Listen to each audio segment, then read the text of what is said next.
বর্তমানে বাংলাদেশের জাতীয় রাজনীতিতে নতুন করে আলোচনায় এসেছে পিআর পদ্ধতির নির্বাচন। আর এই পিআর পদ্ধতিতে ফ্যাসিস্ট তৈরির সুযোগ থাকে না বলে মন্তব্য করেছেন ইসলামী আন্দোলন বাংলাদেশের আমির মুফতি সৈয়দ মোহাম্মদ রেজাউল করিম। তিনি বলেন, পিআর পদ্ধতিতে ফ্যাসিস্ট চরিত্রের সরকার তৈরি হওয়ার কোনো সুযোগ নেই। প্রতিটি ভোটারের ভোটের মূল্যায়ন হবে আর সকল রাজনৈতিক দলের সংসদে যাওয়ার সুযোগ তৈরি হবে। এককভাবে ক্ষমতায় গিয়ে একনায়কতান্ত্রিক শাসন প্রতিষ্ঠার পথ বন্ধ করবে এই পদ্ধতি।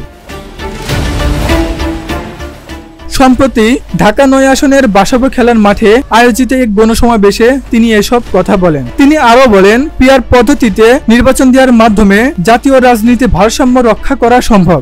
যারা এতদিন এই বিষয়টি বুঝেননি তারাও ধীরে ধীরে বুঝতে শুরু করেছে। তিনি মনে করিয়ে দেন যে জাতীয় নির্বাচনের পাশাপাশি প্রয়োজনীয় রাষ্ট্র সংস্কার, জুলাই সনদের আইনি ভিত্তি প্রদান, পিলখানা ও শাপলা চত্বর হত্যাকাণ্ডের মতো গণহত্যার বিচারকেও অন্তর্ভুক্ত করার বিষয়টি অত্যন্ত গুরুত্বপূর্ণ।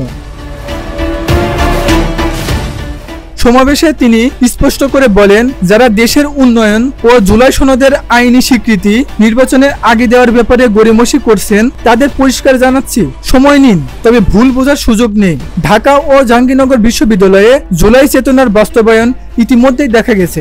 এই মন্তব্যের মাধ্যমে তিনি দেশের বিভিন্ন প্রেক্ষাপটে আইন ও বিচার প্রক্রিয়ার বাস্তবায়নের গুরুত্বের দিকে ইঙ্গিত করেন।